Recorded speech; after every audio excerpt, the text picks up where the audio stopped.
한번 해봅시다. 시작. 메리 크리스마스. 성탄의 복 많이 받으세요. 잠실 제1교회입니다. 오늘 아침 화이트 크리스마스였습니다. 새벽송을 나가는데 눈이 아주 아름답게 잔잔하게 뿌리는데 너무너무 아름다웠습니다. 그렇게 화이트 크리스마스 아침이 저로서는 한 2번 기억이 납니다. 흔치 않는데 오늘 아침 비가 눈이 이렇게 아름답게 내리고 날씨가 추운데도 불구하고 우리가 4대로 나누어서 이 지역에 새벽송을 돌았습니다. 5단지 장미아파트 파크리오 2단지, 1단지, 2단지, 3단지, 4단지 각 대로 해서 이와 같이 새벽송을 하는데 참 은혜스러웠고 우리 모두가 함께 메리 크리스마스 성탄의 복 많이 받으세요. 잠실 제1교회입니다를 아주 참 유창하게 또 들을 때 감사하고 마침 우리가 새벽송을 하고 있는데 저 시계탑 앞에서 어떤 남자분들이 배낭을 짚어 이렇게 가는데 그렇게 좋아하시면서 목사님 하고 부르더라고요. 우리 교회인지 다른 교회인지 모르겠는데 부르면서 성탄절을 손을 이렇게 흔들면서 지나갔는데 참 은혜스러운 아침이었습니다. 오늘은 주님이 탄생하신 거룩한 날입니다. 12월 25일이기 때문에 거룩한 것은 아닙니다. 그 날짜가 거룩한 것이 아니라 우리 주님께서 탄생하셨기 때문에 거룩한 날입니다. 예수님이 세상에 태어나신 것이 왜 거룩하고 즐거운 날인가? 인간들, 사람들은 아담의 후손으로 태어나 죄에 살다가 그 죄에서 영벌을 받아 영원히 불행하게 될 존재입니다. 그러한 인간, 그 사람들을 살려서 영생과 복락을 누리게 하시겠다고 죄를 담당하시려 세상에 오시게 된 것입니다. 죄의 대가는 큰 형벌입니다. 그 형벌로 십자가에 못 박혀 죽으시려고 세상에 태어나시게 된 겁니다. 인간의 생명을 살리시기 위해 세상에 오신 것이 거룩한 탄생이지요. 대신 죽어주신 희생이 숭고한 것이요. 사랑을 보여주시는 실천이기 때문에 귀한 탄생인 겁니다. 그래서 성탄절이요, 메리 크리스마스요, 구주의 성탄인 겁니다. 그래서 기쁘다 구주 오셨네 만백성 맞으라. 온 교회여 다 일어나 다 찬양하리라 다 찬양하리라 다 찬양하리라. 온 세상 죄사하려 주 예수 오셨네 죄와 슬픔 몰아내고 구원하시네 다 구원하시네 다 구원하시네. 예수는 만왕의 왕이요 만주의 주가 되시는데 이 땅에 어떤 모습으로 오셨습니까? 또 우리는 어떤 자세를 가져야 되겠습니까? 본문을 통해서 우리에게 주시는 성탄의 그 의미와 또 우리에게 주시는 성탄의 자세를 갖춰야 되겠습니다. 첫째는 예수님은 낮은 곳에 나셨습니다. 높은 곳에 나신 것이 아니고 낮은 곳에 나셨습니다. 예수님 만왕의 왕이십니다. 이것을 전제로 하고 말씀을 드리시기 바랍니다. 만왕의 왕이십니다. 만주의 주가 되십니다. 주의 사자 천사가 예수님의 탄생 소식을 전했습니다. 천사는 혼자서 전하는 게 아니라 허다한 천군이 그와 함께 했습니다. 이 천사와 천군이 와서 좋은 소식, 예수님의 탄생을 전할 때 너무 중요하고 좋은 소식이니까 그가 선 곳에 주님의 영광이 두루 비추었습니다.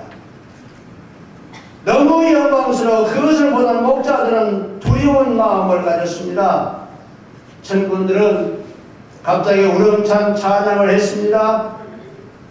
대통령이나 왕이 행차할 때 울리는 fanfare나 예포를 비교할 수 없을 만큼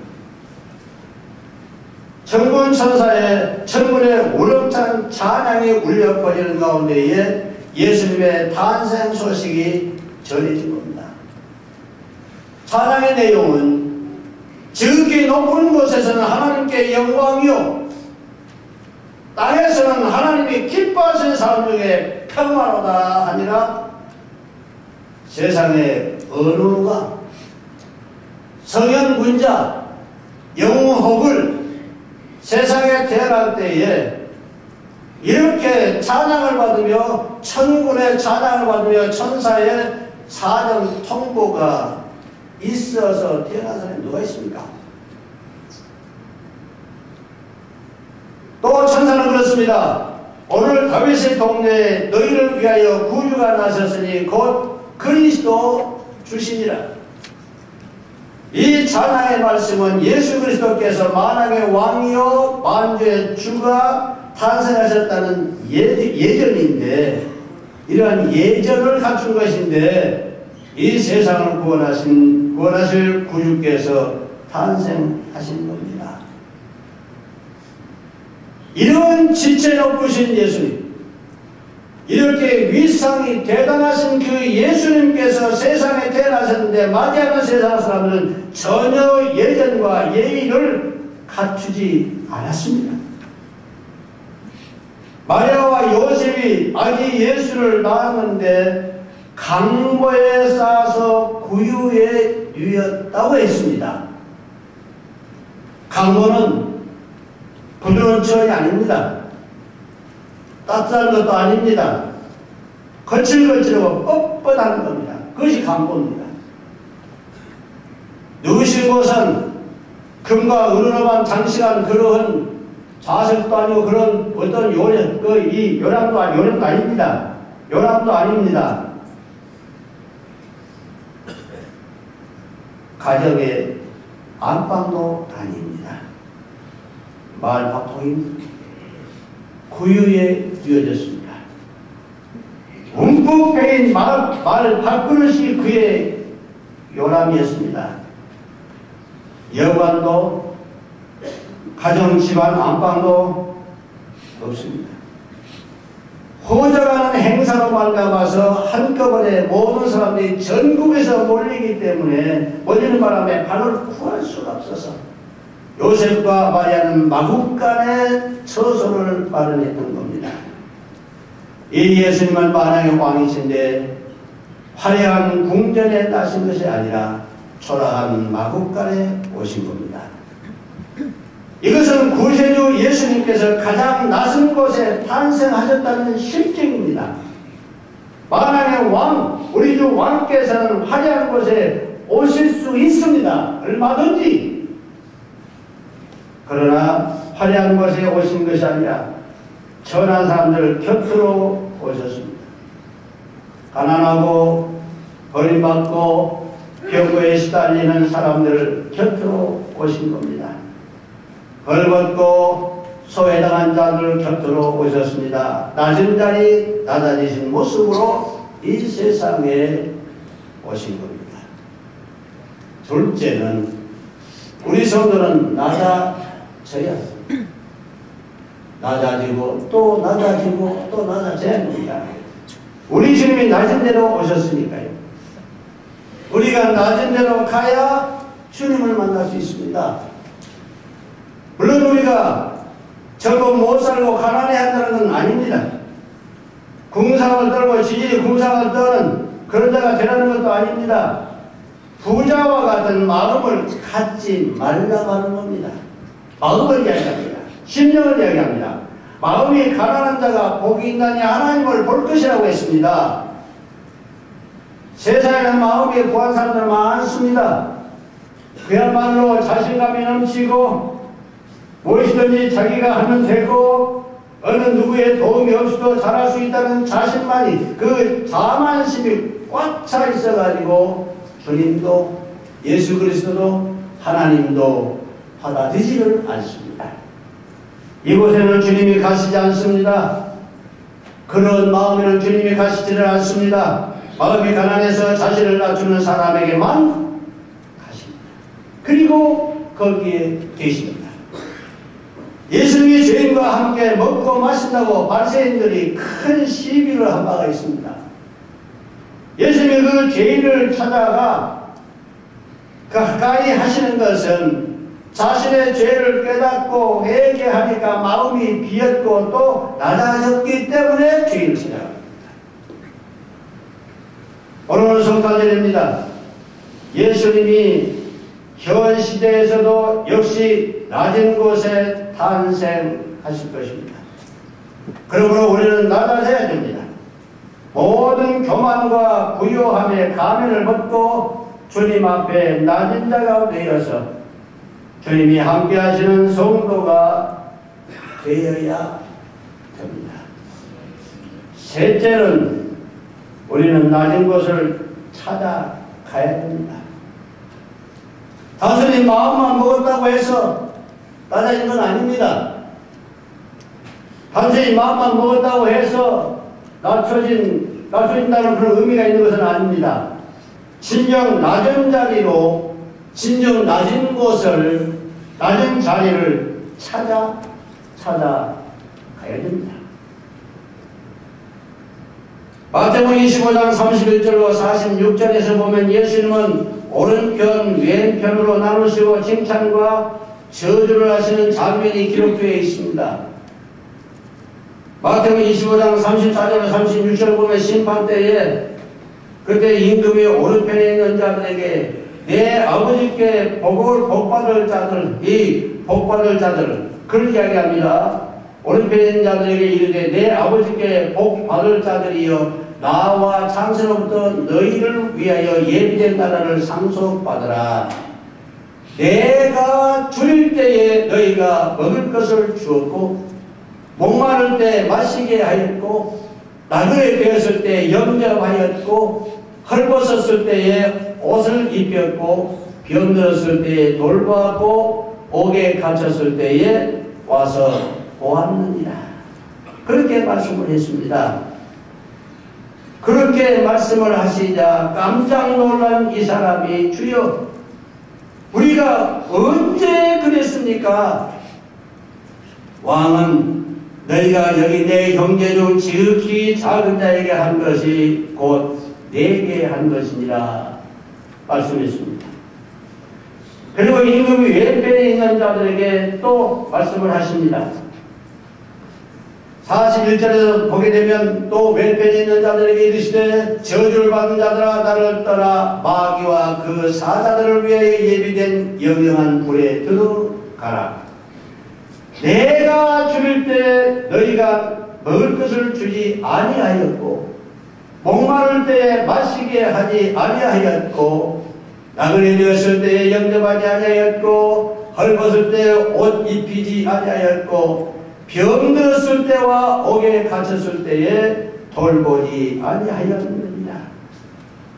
역시 놀란 이 사람이 주여 언제 헐벗고 굶주렸습니까? 언제 주님이 병들고 나그네 되었습니까? 주님이 그러셨더라고 하면 당연히 우리가 먹을 것을 드리고 입을 옷을 드리고 융성이 영접했을 것입니다. 임금은 이렇게 말합니다. 지극히 작은 자에게 하지 아니한 것이 곧 내게 하지 아니한 것입니다. 주님은 우리에게 언제 오셨다는 것입니까? 그리고 언제 오신다는 겁니까?